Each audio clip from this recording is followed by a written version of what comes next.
আসসালামু আলাইকুম, কেমন আছেন সবাই? আশা করি ভালো আছেন। Welcome to my another new blog video. আজকে তোমাদেরকে নিয়ে যাচ্ছি বাংলাদেশের সুন্দর জায়গা শ্রীমঙ্গল থেকে সিলেটে। তো চলো শুরু করি আজকের ভ্রমণ। আর আজকে আমাদের ট্রেন হিসেবে ছিল পারাবাত এক্সপ্রেস, একটা আন্তনগর ট্রেন। ঢাকা থেকে ছেড়ে আসে সকাল 6টায়, আর এখানে আসতে আসতে বাজে 10টা 45, এরকম প্লাস মাইনাস হয়ে থাকে। আর পারাবাত এক্সপ্রেস আধা ঘন্টা লেটে আমাদের প্ল্যাটফর্মে। আর এই ট্রেন সপ্তাহে একদিন বন্ধ, সোমবার দিন এই ট্রেন বন্ধ থাকে। আর শ্রীমঙ্গল প্ল্যাটফর্মে 5 মিনিট যাত্রা বিরতি দিছি, তো চলো তাড়াতাড়ি করে ট্রেনে উঠে যাই। তো অবশেষে শ্রীমঙ্গলের 5 মিনিট যাত্রা বিরতি শেষ করার পরে চলে যাচ্ছে সিলেটের উদ্দেশ্যে। আর জানালাতে বাইরে তাকাতে দেখা যায় বাংলাদেশের সবচেয়ে বিখ্যাত চা বাগান শ্রীমঙ্গলের চারদিকে সবুজ দৃশ্য, আর সারি সারি পদ্মে চা বাগানে এক শান্তির পরিবেশ। ট্রেন বয়ে বেড়াচ্ছে শ্রীমঙ্গলের চা বাগানের মাঝ দিয়ে।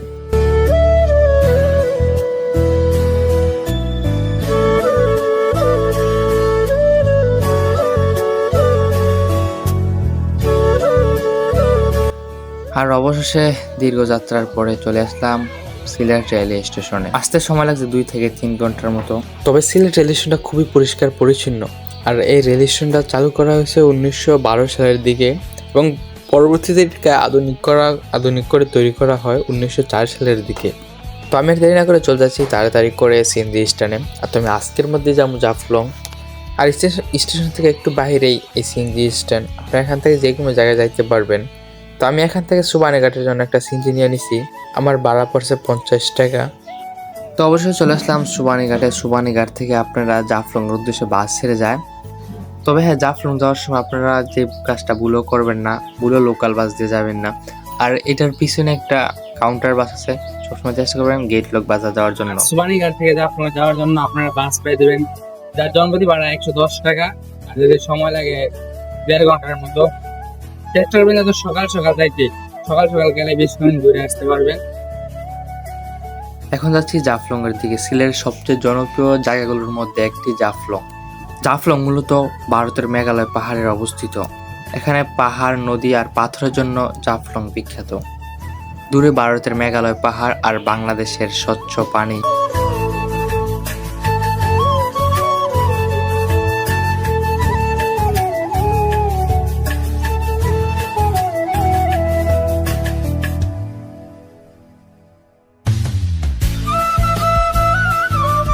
ওয়েলকাম জাফলং। আমি এখন আছি জাফলংয়ে। আপনারা অটো থেকে নামে 0 পয়েন্ট আসার জন্য, মানে 0 পয়েন্ট না, 0 পয়েন্টের সিঁড়ি পর্যন্ত আসার জন্য রিক্সাও পাই যাবেন। তো অবশ্যই আমি মনে করি হাইটে আসলে সবচেয়ে ভালো হয়। আমি এখন দাঁড়িয়ে আছি সিলেটের জাফলংয়ে। এখান থেকে খুব কাছাকাছি ভারতের ডাউকি শহর দেখা যায়। আর এই ডাউকি শহরের পরেরটাই হলো মেঘালয় রাজ্য। এটা হচ্ছে জাফলং এ 0 পয়েন্ট যাওয়ার রাস্তা, যেখানে আপনাদেরকে অটো এসে নামাই দিবে, বা আপনারা চাইলে হাইটেও আসতে পারবেন বাস স্ট্যান্ড থেকে। আর এখানে আশেপাশে অনেক দোকান আছে যা ভারত থেকে এখানে আচার, সাবান। তবে এখানে বিশেষ করে কসমেটিক জাতীয় জিনিস বেশি পাওয়া যায়, তবে খাবারের জিনিসও পাওয়া যায়। আর এখানে বিজিবির নিষেধ আছে যে সীমান্ত এলাকায় ড্রোন ফ্লাই করা একদম নিষেধ। আর আমি এখন চলে যাচ্ছি 0 পয়েন্টের আগে আমি খাসিয়াপুলের মায়াবী ঝর্ণা দেখার জন্য। আমি প্রথমেই খাসিয়াপুলে যাব, তারপরে মায়াবী ঝর্ণা আসার সময় দেখে আসব।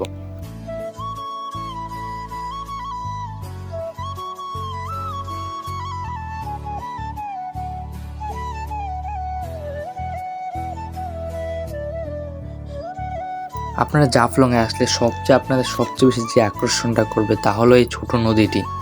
এই পানি পৃথিবীর 3য়তম পরিষ্কার পানি।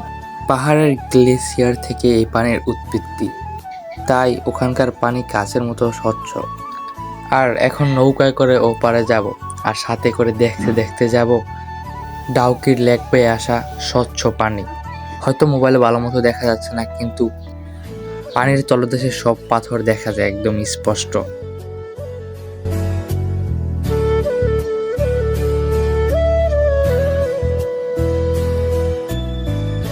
এখন এই সিঁড়িটা বেয়ে উপরে উঠতে হবে। এই সিঁড়িটা খুবই প্রাচীন একটা সিঁড়ি। আপনারা এই সিঁড়িটার উপরে উঠলেই অনেক অটো পেয়ে যাবেন। আর এখান থেকে অটো রিজার্ভ করে নিয়ে ঘুরতে হয়। আর আপনারা যদি বেশি মানুষ থাকেন তাহলে অটো নিয়ে যাইতে পারেন, বাট আর আমি একা দেখায় আর বিশেষ করে পুরোটা গরুর মতো ঘুরে দেখার জন্য আর বিশেষ করে যাই নাই। হাইটা দিতেছি, প্রায় হাইটা কাভার করতে 40 মিনিটের মতো লাগবে। তা খুবই সুন্দর লাগছে, কিন্তু একটা অন্যরকম পরিবেশ। আমার তো একটু ভয় কাজ করতেছে, মানে আমি একা, এখানে আর কেউ নেই। আমি এখন আছি খাসিয়াপাড়া, খাসিয়া জমিদার বাড়ি আছি। জাফলং এলাকায় অনেক আগে থেকে খাসিয়া গোষ্ঠীর বসবাস। এই খাসিয়ার মূল পাহাড়ি আদিবাসী সম্প্রদায়, যাদের অনেকেরই শিকড় ভারতে, মানে তাদের ধর্মই ভারতে। মেঘালয় পাহাড় এলাকায় তারা বেশিরভাগ থাকে, তবে সীমান্ত কাছাকাছি হওয়ায় বাংলাদেশ জাফলং এলাকায় তাদের বসতি গড়ে তোলে। খাসিয়াদের ছোট ছোট পাহাড়ি গড়, এগুলাকে বলা হয় পুঞ্জির। প্রতিটি পুঞ্জিরে কয়েক পরিবার একসাথে বসবাস করে এবং তাদের নিজেদের ঐতিহাসিক সংস্কৃতি তারা ধরে রাখে। খাসিয়া জীবনযাপন খুব সহজ। তারা মূলত পান চাষ করে এবং সুপারি গাছ থেকে পেড়ে ফল ফুল চাষ করে এবং এগুলা দিয়ে তারা জীবিকা নির্বাহ করে। তাদের কিন্তু নিজস্ব পোশাক রয়েছে এবং তাদের নিজস্ব বাসা একটা রয়েছে। আর এখানে আরো বিশেষ কি, এখানে খাসিয়া পুঞ্জির একটা স্কুল রয়েছে যেখানে খাসিয়াদের বাচ্চারা পড়ালেখা করে। আর এভাবে হাঁটতে হাঁটতে চলে আসলাম জাফলং এর শেষ চা বাগানে। এই জাফলং শুধু পাহাড় আর নদীর জন্য বিখ্যাত নয়, এখানে চা বাগানের জন্য খুব বিখ্যাত। আর এখানকার চা ছিল খুবই স্বাদ। আর এখন যেমন মায়াবী ঝর্ণায়, আমি প্রথমে যেতে মায়াবী ঝর্ণায়, বাট আমার গোসল করার ইচ্ছা ছিল থেকে আগে খাসিয়া পুঞ্জি ঘুরে আসার পরে তারপর মায়াবী ঝর্ণা থেকে গোসল করে আসবো। আর এখন যাচ্ছি মায়াবী ঝর্ণায় গোসল করতে। আজকে পর্যটক খুবই বেশি পর্যটক, বাট আমি মোবাইল নিয়ে যেতে পারতেছি না। যাই হোক, আজকের ভিডিও এই পর্যন্তই, দেখা হবে নতুন ভিডিও। তো এখনো যারা আমার ফেসবুক পেজটা ফলো করে রাখেন না এবং ইউটিউব চ্যানেলটা সাবস্ক্রাইব করে রাখেন না, তাড়াতাড়ি ফেসবুক পেজ এবং ইউটিউব চ্যানেল সাবস্ক্রাইব করে ভালো থাকবেন, সুস্থ থাকবেন। আল্লাহ হাফেজ।